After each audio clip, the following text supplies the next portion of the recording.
আসসালামু আলাইকুম প্রিয় দর্শক, সবাইকে বিডি লস পয়েন্ট চ্যানেলের পক্ষ থেকে স্বাগতম। আজকে আমরা কিছু সংক্ষিপ্ত প্রশ্ন নিয়ে আলোচনা করব। তো এটার আগে বলে রাখি, যদি আমার ভিডিও আপনাদেরকে ভালো লাগে অবশ্যই সাবস্ক্রাইব করবেন এবং লাইক দেবেন, কমেন্টস করবেন। তো চলুন মূল আলোচনায় চলে যাই। স্টক লভ্যাংশের উপর কত শতাংশ হারে কর ধার্য হবে? উত্তর 10% হারে কর ধার্য হবে। কোন ধরনের কোম্পানির ক্ষেত্রে এই আইন প্রযোজ্য? বাংলাদেশ স্টক এক্সচেঞ্জ তালিকাভুক্ত কোম্পানির ক্ষেত্রে। পরের প্রশ্ন, কখন স্টক লভ্যাংশের উপর কর প্রযোজ্য হবে? উত্তর, যদি স্টক লভ্যাংশ নগদ লভ্যাংশকে অতিক্রম করে অথবা শুধুমাত্র স্টক লভ্যাংশ ঘোষণা বা বিতরণ করা হয়। এই বিধান কি অন্য কোনো আইনের বিরোধিতা করলেও কার্যকর হবে? হ্যাঁ, এই আইন প্রাধান্য পাবে। কোন আইনের অধীনে কোম্পানি নিবন্ধিত হতে হবে? কোম্পানি আইন 1994 এর অধীনে কোম্পানি নিবন্ধিত হতে হবে। কর প্রদেয় স্টক লভ্যাংশ কোন আয় বর্ষে বিবেচিত হবে?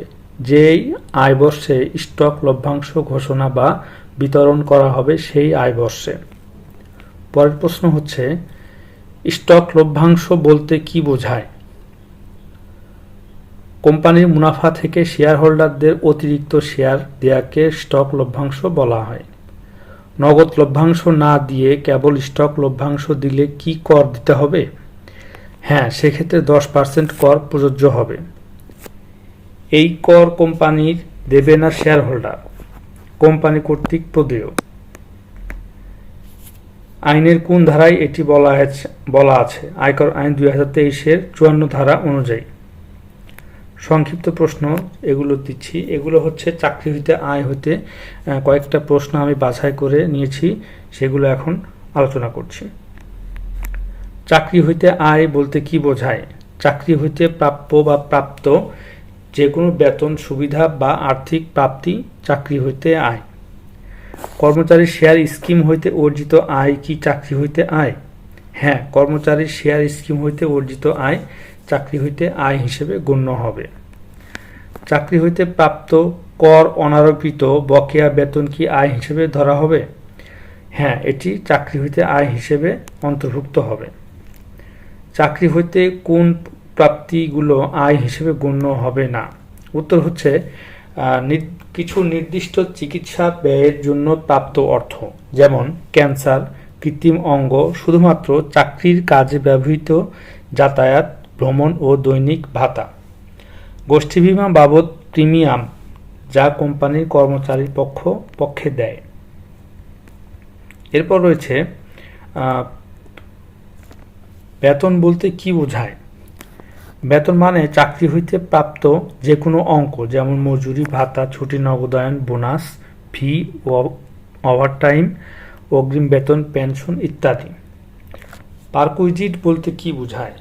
খুবই গুরুত্বপূর্ণ একটি প্রশ্ন, এটা বিভিন্ন পরীক্ষায় এসে থাকে। পারকুইজিট হলো এটি নিয়োগকর্তার পক্ষে থেকে কর্মচারীকে দেয়া অতিরিক্ত সুবিধা বা ইনসেন্টিভ, তবে এটি মূল বেতন, উৎসব ভাতা বা ওভারটাইম অন্তর্ভুক্ত নয়। চাকরির অবসানজনিত ক্ষতিপূরণ কি আয় হিসেবে গণ্য হবে? হ্যাঁ, যে কোনো নামের অবসানজনিত ক্ষতিপূরণ বেতন বা মজুরির পরিবর্তে প্রাপ্তি হিসেবে আয় ধরা হবে। এরপর রয়েছে, মূল বেতনের সংজ্ঞা কি? মূল বেতন অর্থ হলো মাসিক বা নির্ধারিত বেতন যার উপর ভিত্তি করে ভাতা নির্ধারিত হয়, তবে এতে ভাতা, পারকুইজিট, বোনাস অন্তর্ভুক্ত নয়। নিয়োগকর্তা বলতে কি বোঝায়? যিনি কর্মচারীকে নিয়োগ ও বেতন প্রদান করেন বা নিয়োগদাতার পক্ষে যিনি এই দায়িত্ব পালন করেন তিনি হচ্ছেন নিয়োগকর্তা।